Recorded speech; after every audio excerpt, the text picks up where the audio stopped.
안녕하세요. 이동열 목사와 함께하는 매일 성경 큐티 시간입니다.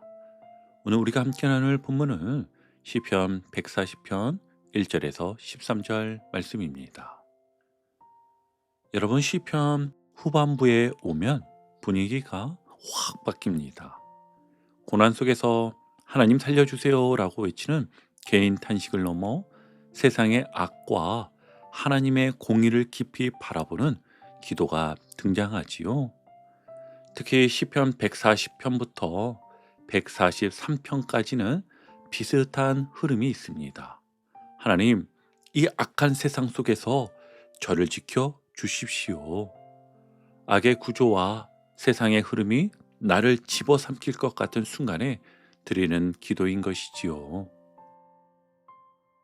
바로 앞 시편 139편에서 다윗은 하나님이 나를 지으시고 나를 알고 나의 길을 인도하신다고 고백했습니다.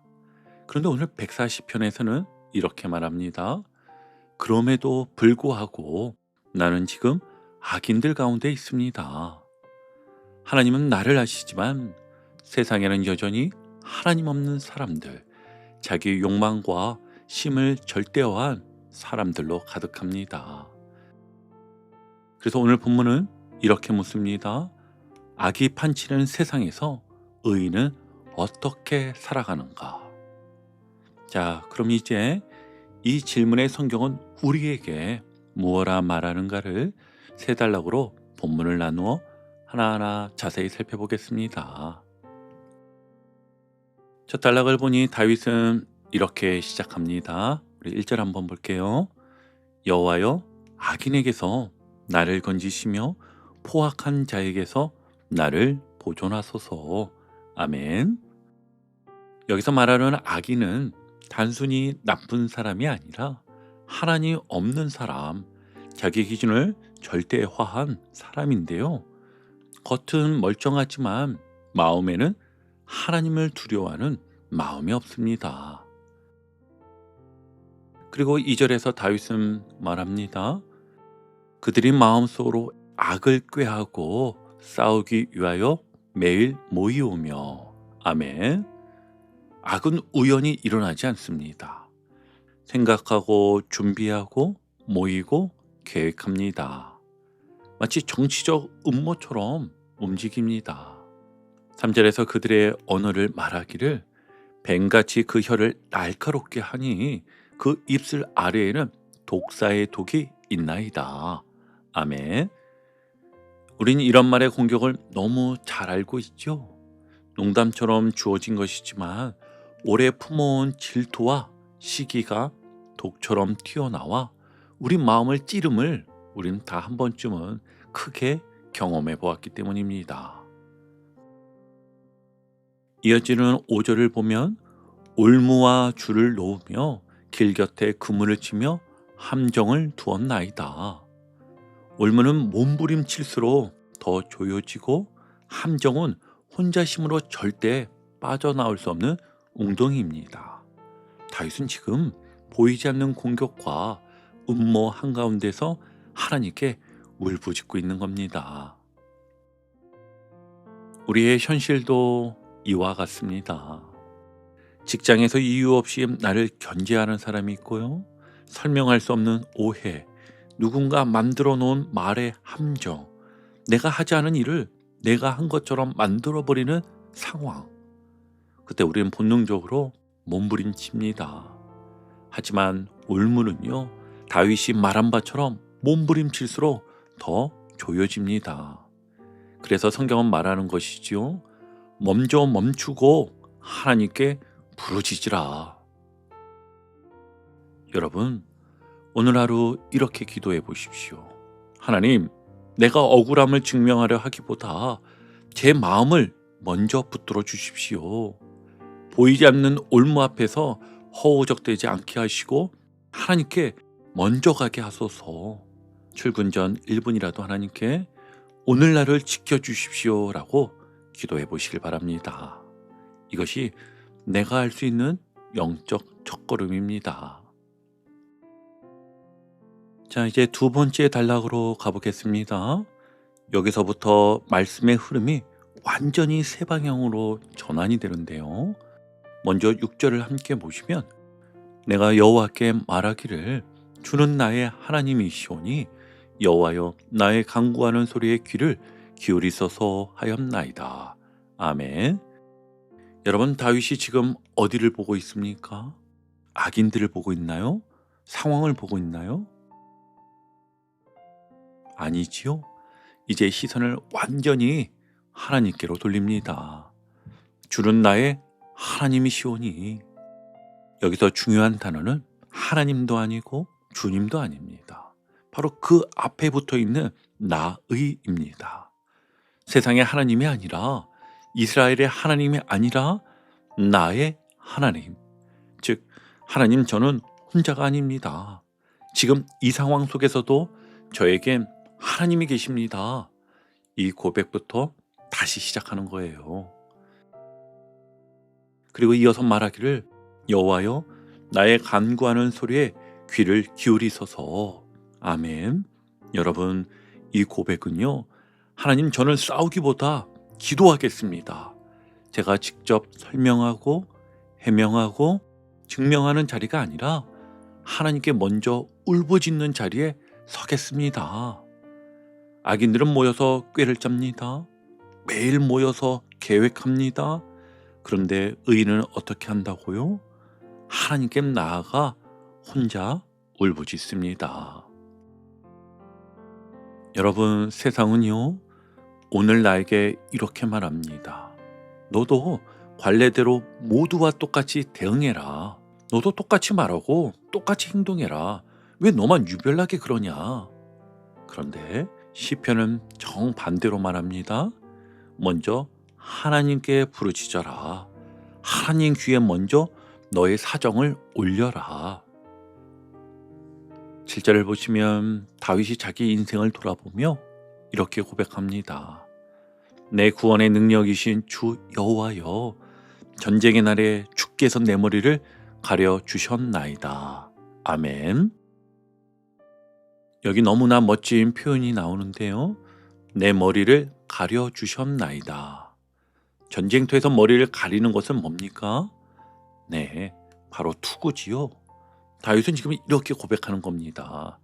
하나님, 제가 예전에도 위기를 지날 때 제 머리, 제 생각, 제 판단, 제 감정을 당신이 직접 보호해 주신 것을 알고 있습니다.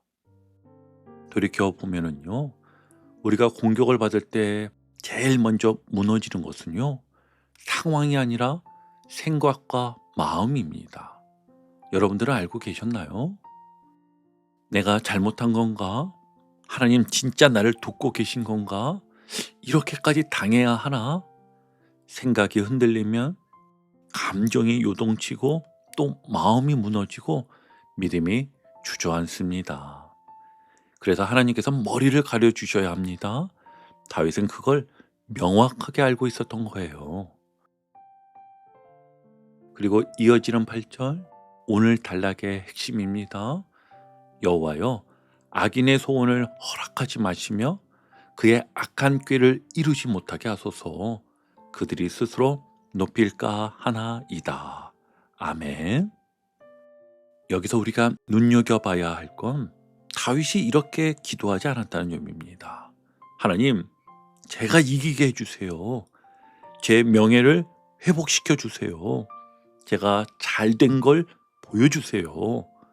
이게 아니었어요. 다윗의 기도는 한마디로 이거였습니다. 하나님, 악인의 소원이 이루어지지 않게 하소서. 그들이 하나님 없는 세상이 가능하다고 착각하지 못하게 하소서.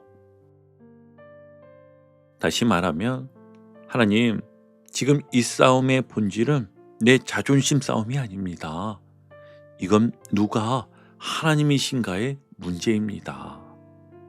악인의 소원이 이루어지면 그들은 이렇게 말할 겁니다. 봐라, 하나님 필요 없다. 내 꾀, 내 힘, 내 방법으로도 충분하다. 그래, 결국 세상은 힘센 자가 이기는 거야.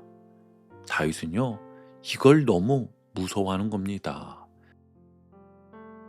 그래서 그는 이렇게 기도합니다. 하나님, 제가 편해지는 것보다 하나님의 하나님으로 드러나는 것을 원합니다. 악인의 계획이 무너지게 하시고 하나님이 살아계심이 드러나게 해주십시오. 여러분, 이게 바로 의인이 악 앞에서 취하는 태도입니다. 자, 이제 이 말씀을 우리 현실의 삶과 연결해 볼까요? 여러분, 우리도 이런 상황 자주 만나죠? 직장에서 내가 원하지 않는 소문이 나를 따라다닐 때, 가정 안에서 믿음 지키려 하다가 오히려 너만 유난 떨지 마 소리 들을 때, 교회 안에서도 선하게 하려다가 오해받고 상처받을 때, 그때 우리 마음속에서 이런 생각이 올라옵니다. 그래, 나도 그냥 세상 방식대로 할까? 나만 참지 말고 나도 한번 말해볼까? 기도해도 소용없잖아. 그냥 포기해버릴까? 여러분, 이게 바로 악인이 우리를 밀치는 자리입니다. 4절에서 다윗이 말했죠. 그들은 나의 걸음을 밀치려 하나이다. 우리가 조금만 더 흔들리면 세상은 이렇게 말할 겁니다. 봐라, 너도 결국 우리랑 똑같잖아. 그래, 하나님이 있어도 별 수 없네. 그래서 오늘 말씀의 메시지는 이렇게 들려옵니다. 네가 무너지면 그저 너의 인생 하나가 무너지는 것이 아니라 네가 믿는 하나님까지 조롱당할 수 있다. 여러분, 이 말이 부담스럽게 들릴 수도 있지만 동시에 엄청난 영광이기도 합니다. 왜냐하면 내가 믿음을 지키는 그 한 걸음이 하나님의 이름을 지키는 자리가 되기 때문이지요. 그래서 오늘 이 말씀을 조금 더 구체적으로 우리 삶에 이렇게 적용해 보고 싶습니다. 먼저는요, 억울한 일을 당했을 때 바로 대응하는 대신 먼저 30초 기도하는 겁니다. 자주 말씀드렸지요. 누군가 카톡으로, 말로, 행동으로 나를 찔렀을 때 설명하고 싶고 해명하고 싶고 바로 답장 보내고 싶을 때 그 순간 잠깐 멈추고 이렇게 기도해 보세요. 하나님, 지금 제 감정이 먼저 나가려고 합니다. 제 머리를 가려주십시오. 제 생각과 말과 손가락을 주님께 맡깁니다.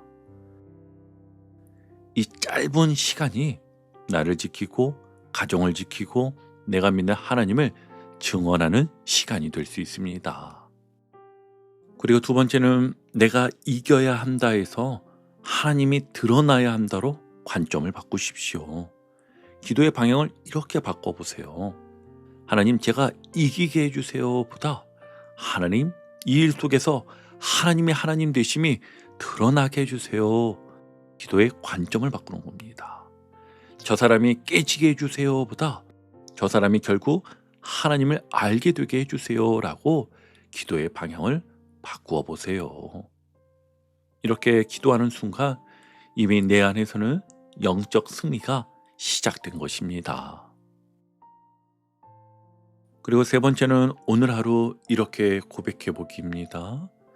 오늘 하루 잠깐 조용한 자리를 찾아 이렇게 고백해 보세요. 전쟁의 날에 내 머리를 가려주시는 분은 하나님이십니다. 악인의 소원이 아니라 하나님의 뜻이 이루어지기를 원합니다. 이 고백이 쌓일수록 우리는 점점 환경의 반응형 인생이 아니라 하나님을 바라보는 믿음형 인생으로 바뀌게 될 것입니다. 자, 이제 마지막 단락인데요. 먼저 9절과 11절에서 다윗은 악인의 결말을 이렇게 묘사합니다.